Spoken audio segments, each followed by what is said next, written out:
Hey everyone, and welcome. So today, we're jumping into one of the most beautiful and delicious culinary trends out there, edible flowers. You see them popping up on plates everywhere, and they add this amazing splash of color. But trust me, there's so much more to these blossoms than just their good looks. Let's get into it. I bet you've seen pictures just like this one scrolling through your social media feed, right? From fancy farm-to-table restaurants to home chefs who just want to impress, edible flowers have totally become the go-to ingredient for turning a regular meal into a work of art. I mean, they're vibrant, they're delicate, they make any dish look instantly gourmet. And that brings us to the big question. It's one thing to look at them and think they're pretty, but can you actually eat them without, worrying? Well, the answer is a huge yes, if you know what you're doing. And that's exactly what we're going to break down right now.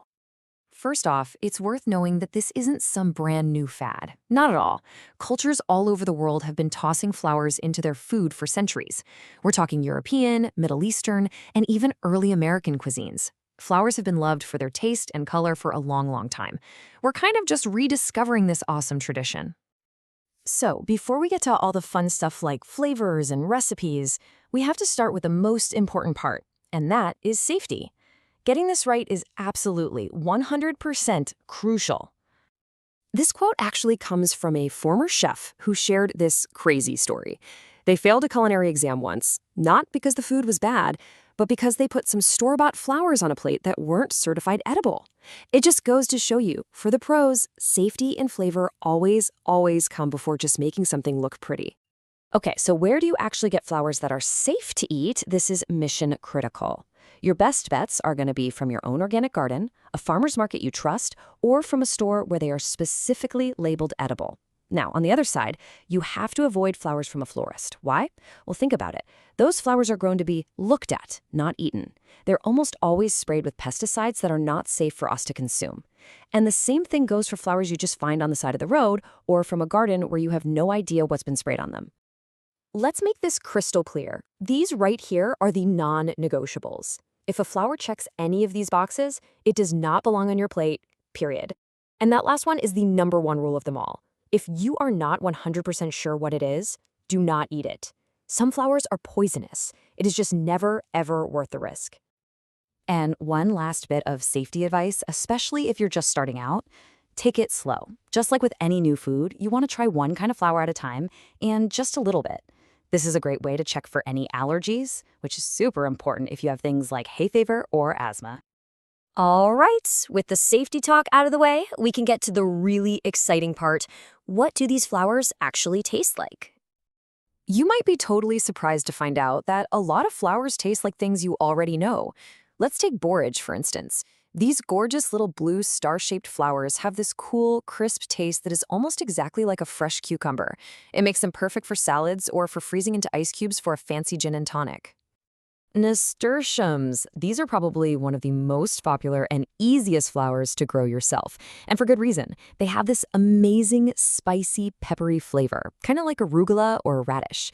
You can eat the whole flower, and they add a fantastic kick to salads. Oh, and bonus, they're packed with vitamin C. A lot of flowers that grow on herbs actually taste like the plant they come from.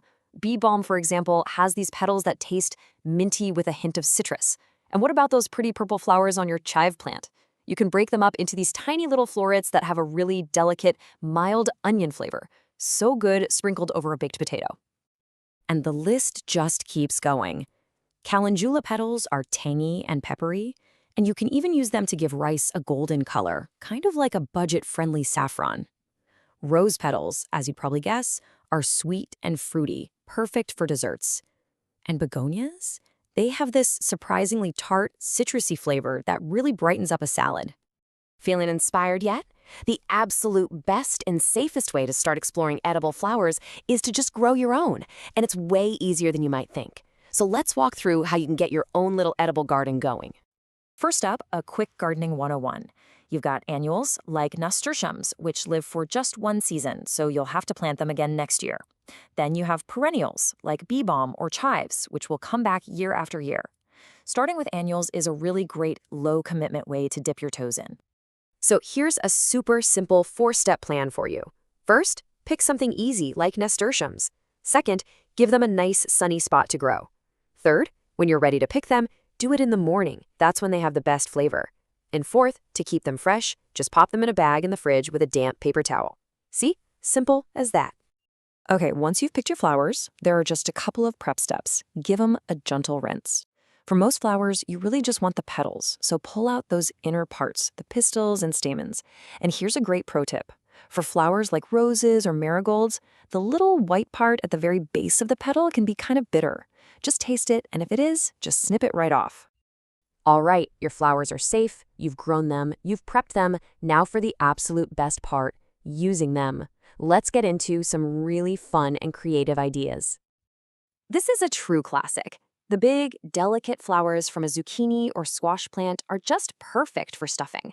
You fill them with a soft cheese like ricotta, dip them in a light batter, and fry them till they're golden brown. Seriously, they are an incredible treat. And how about this for a simple idea with a huge impact? Freezing small, colorful flowers like violas or borage into ice cubes is such an easy and elegant way to make any drink look amazing. And don't forget, you can preserve your harvest for later. Flowers like lavender, chamomile, or rose are super easy to dry. You just hang them up in a cool, dark spot, and then you'll have a supply of beautiful petals to make your own custom fragrant herbal teas all year round. Now, if you really want to get fancy, you should try candying petals. It sounds super complicated, but it's not. You literally just brush the petals with a little bit of egg white and then dust them with fine sugar. Once they dry, they turn into these beautiful, sparkling decorations that will make any cake look like it came from a professional bakery. So there you have it. From a peppery nasturtium in your salad to a sweet rose in a syrup, there is a whole world of flavor and beauty just waiting for you, right in the garden. It's such a fun way to connect with your food and just add a little creative spark to your cooking. So, the only question left is, which flower are you going to try first? Thanks for joining me.